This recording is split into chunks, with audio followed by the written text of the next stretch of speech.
छानबिन गर्न 2079 असार 22 गते बसेको सभाको बैठकबाट गठित संसदीय छानबिन विशेष समितिका मान्य सभापति श्री लक्ष्मणलाल कर्णलाई संसदीय छानबिन विशेष समितिको प्रतिवेदन 2079 पेश गर्न अनुमति दिन्छु।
सम्माननीय सभामुख महोदय, प्रतिनिधि सभा नियमावली 2075 को नियम 177 पर मुताबिक संवत 2079 साल असार 22 गते प्रतिनिधि सभा को बैठक ले गठन भएको यस संसदीय छानबिन विशेष समितिलाई आर्थिक वर्ष 2079-2080 को आर्थिक विधेयक 79 में कर को दरहरू हेरफेर गर्ने सम्बन्धमा अनाधिकृत व्यक्ति प्रवेश गरेको विषय सार्वजनिक सञ्चारको माध्यममा प्रकाशन भएको र सो विषयलाई लिएर माननीय सदस्यहरूबाट समेत संसदमा कुरा उठाएको सम्बन्धमा सत्य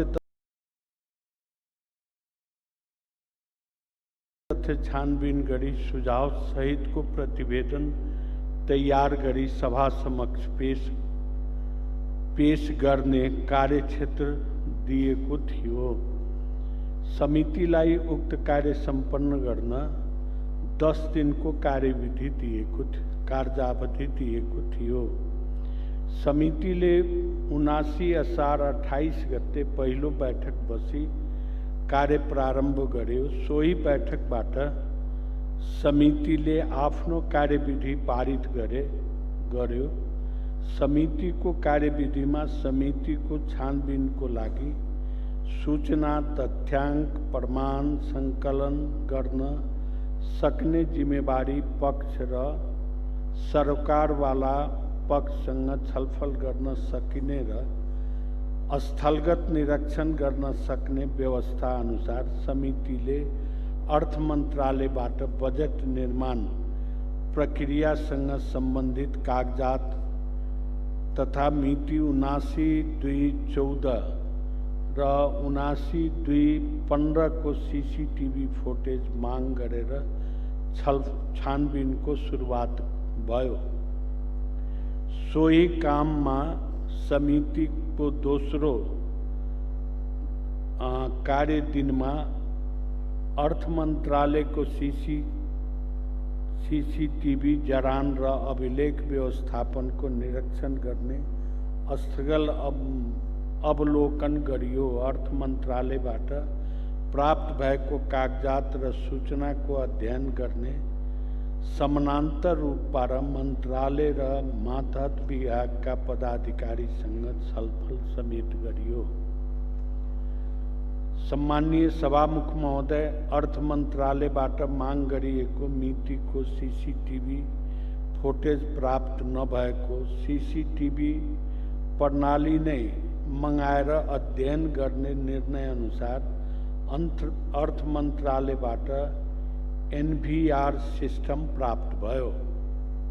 यसबाट समेत समितिले खोजी गरेको मितिको फुटेज नभेटिएपछि प्राविधिक विज्ञहरूको छलफल निष्कर्ष बमोजिम 79 सावन 4 गते नेपाल प्रहरीको डिजिटल प्रारम्भिक ल्याबमा सीसीटीभी फुटेज रिकभर गर्नको लागि मन्त्रालयबाट प्राप्त एनसीआर सिस्टम र हार्ड डिस्क पठाइयो।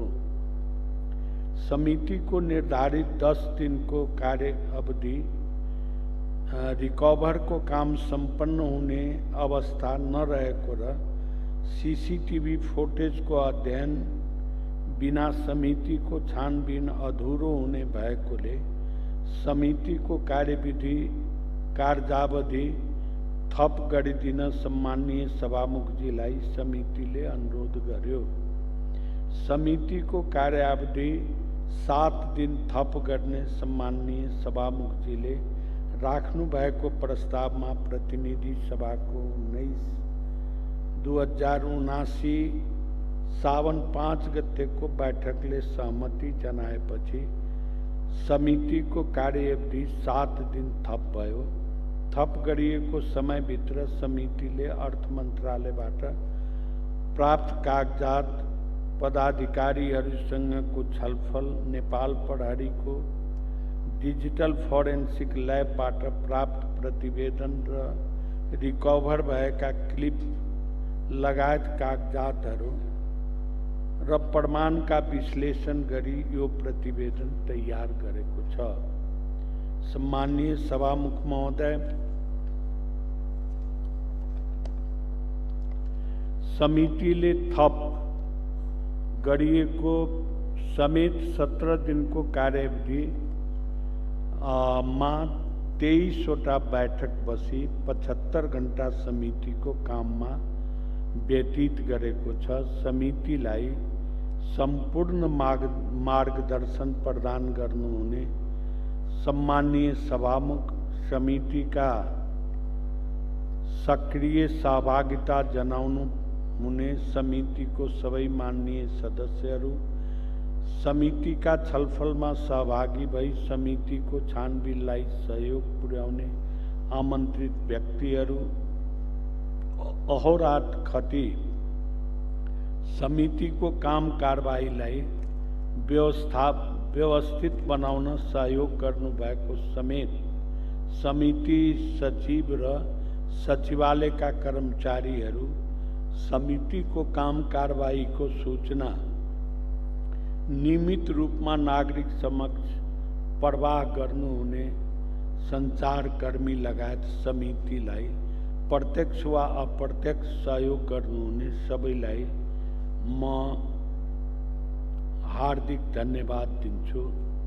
अन्तमा सम्माननीय सभामुख महोदय, सभाबाट यस समितिलाई प्राप्त कार्यादेश बमोजिम संसदीय छानबिन विशेष समितिको प्रतिवेदन 2079 सभा समक्ष पेश गर्दछु। धन्यवाद।